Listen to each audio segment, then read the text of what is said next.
गुरु मत्स्येंद्र नाथ, उनके शिष्य गोरखनाथ जी, फिर एक बड़ी लंबी सी श्रृंखला है, गहनी नाथ हैं, राजा भर्तृहरि नाथ हैं। धीरे धीरे कालांतर में भारत पर, जैसा कि हम सभी जानते हैं, यवनी साम्राज्य स्थापित हो गया।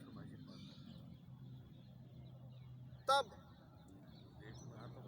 निवृत्तिनाथ महाराज और संत ज्ञानेश्वर, जिनको ज्ञानदेव नाथ भी बोला जाता है, उन्होंने इस संस्कृति को, भारत की इस संस्कृति की सुरक्षा की, उसका संवर्धन किया।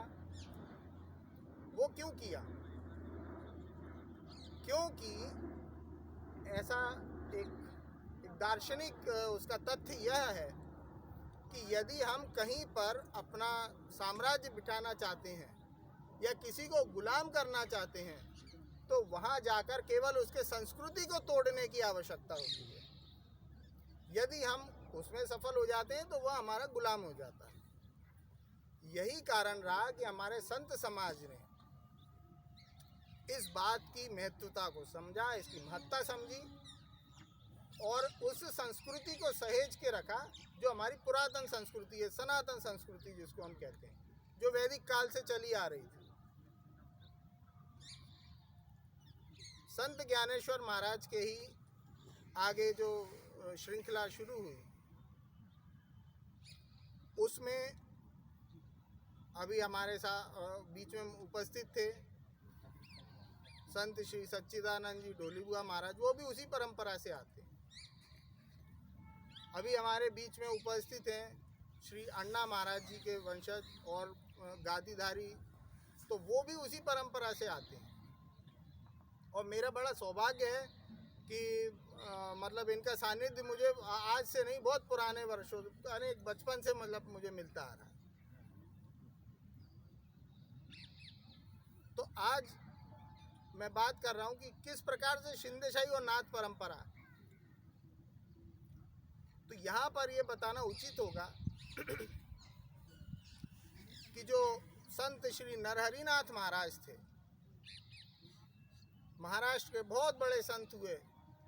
इनको नरहर भारती, स्वामी नरहर भारती भी बोला जाता है। हमारे अरुणाश भारती जी उसी परंपरा से आते हैं। तो नरहर भारती उपाख्य संत श्री नरहरिनाथ महाराज, उन्हें श्रीनाथ कहा जाता था, ये उनकी उपाधि थी। जब हम उनका अध्ययन करते हैं, उनके विषयों के बारे में समझते हैं, तो यह श्रीनाथ की उपाधि उनके गुरु से आ रही है। अब महत्वपूर्ण बात है कि इन्हीं के जो एक शिष्य थे, वो थे दत्तात्रेय नारायण राक्षस भुवनकर।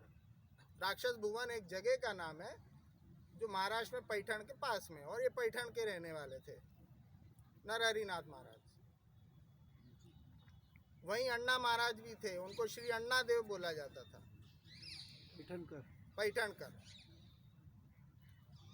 बहुत विख्यात और बिल्कुल भक्ति रस में भाव विभोर कर देने वाले, ऐसे उनके कीर्तन रहा करते थे। और साक्षात परमेश्वर से उनकी लिंक थी, अण्णा देव जी की। परंतु गुरु तो चाहिए, गुरु तत्व है, गुरु तो चाहिए। तो नरहरिनाथ महाराज उनके गुरु हुए। आध्यात्मिक शिक्षा दीक्षा जो भी नाथ परंपरा की उनको मिली, वो नरहरिनाथ महाराज से।